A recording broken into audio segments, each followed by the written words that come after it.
I know a secret that I've never told anyone, and other than that, only one person knows about it. Now in grade 3, a teacher gave my friend a test on writing letters. They only had a few hours to write and correct their letters. Since she often wrote lots and lots, by the time they had to hand in their letters, she obviously wasn't done. But she was afraid that her teacher won't see that and just give her an incomplete. So instead of all the sensible things that she could have done, she brought the test home to finish. The next day, she found her desk a mess. It seemed as if everything was thrown out of it and thrown back in, and she wasn't that far off. Everyone thought it was Mackenhouse, the after-school program, but she knew better, or did she? Chills ran down her spine as the teacher called her up. It turned out that you're not allowed to bring a test home no matter what. That day, she was filled with so many emotions, crying, heart pounding. It seemed so quiet in the washroom stall, but in her heart there was commotion. She couldn't understand then, even now, those emotions, but one thought was clear.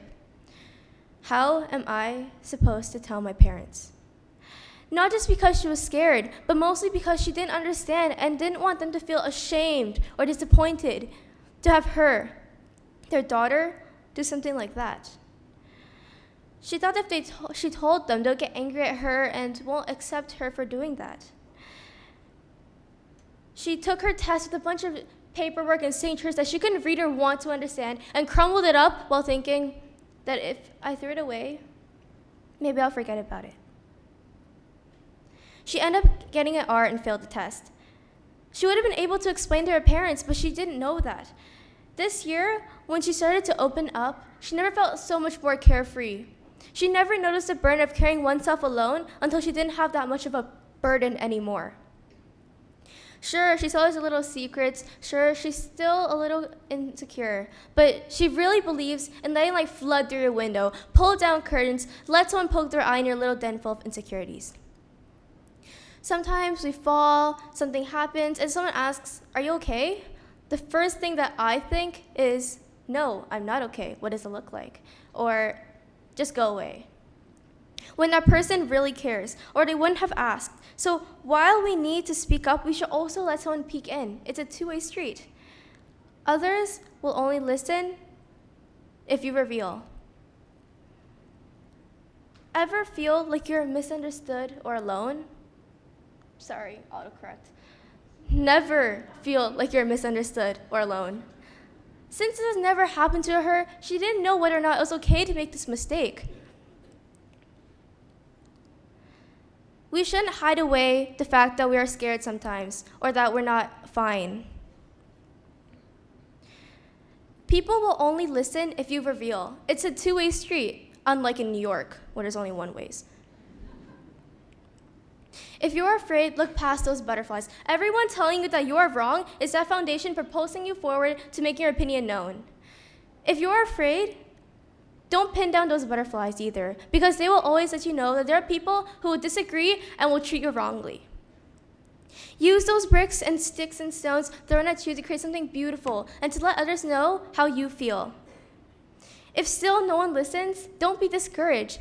Don't develop a fixed mindset and keep on moving. Develop a growing one. Because, well, wisely said by Taylor Swift, but you can't do anything about it. I believe that everyone here, child to adult, maybe toddlers, has a human-powered microphone. When we see something that we feel appalled by or we have an opinion on, it starts to heat up. When something makes us pop, we feel the urge to speak out. But sometimes a cold wave called fear and doubt snuffs it out. What if I'm wrong? What if someone laughs? What if no one likes me for me? What if? Eventually we give up. What if I'm just bad at math? What is the point of living? Let's be that motivation that creates a spark in someone else's mic, but doesn't electrocute them. Who lit my mic? That would be Mr. Gorley. Without him, I wouldn't have started to open up and made TED Talks so openly.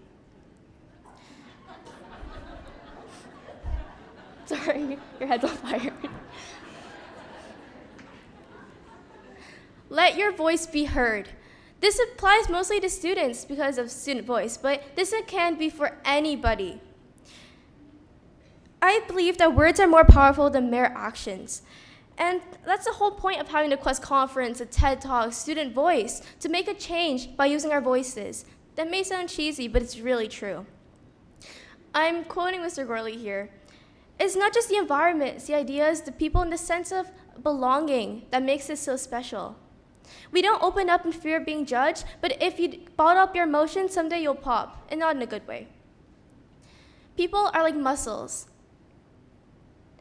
You can put them in a vat of boiling water, and some will pop open immediately.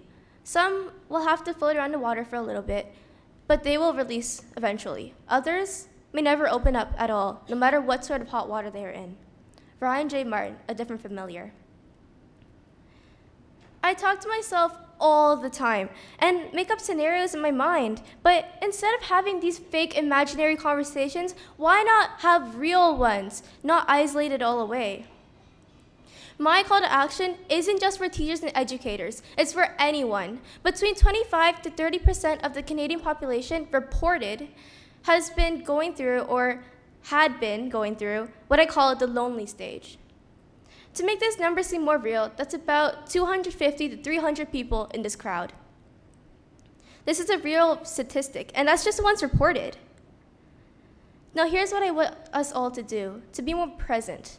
Now I don't mean to wrap yourself up like a gift, but I mean to, when you're just doing something as simple as drinking your coffee and enjoying your day, think of someone else who would want to enjoy their day as well. When you can't find the sunshine, be the sunshine. I know most of my speech has been talking about opening up, but we also need to listen to others. You were born with 2 ears and 1 mouth for a reason, to listen to us twice as much as we speak. Epictetus, a Greek philosopher. So while we also need to open up, we also need to listen to others and never assume that someone doesn't have a story, because everyone does, and it's up to us to find it. I had a secret that I never told anyone. And other than that, only one person knew about it. Of course, now that I'm done my talk, it isn't a secret anymore. And that's okay, because it was a mistake to start with, and a mistake to never tell anyone about it, not even my parents. Things will get better, because now it's out, it's out. How do I know? I am that little girl. So reach out, speak out, and know that you're never alone, ever. My name is Emily Zhang, and I hope you find your spark tonight. Thank you.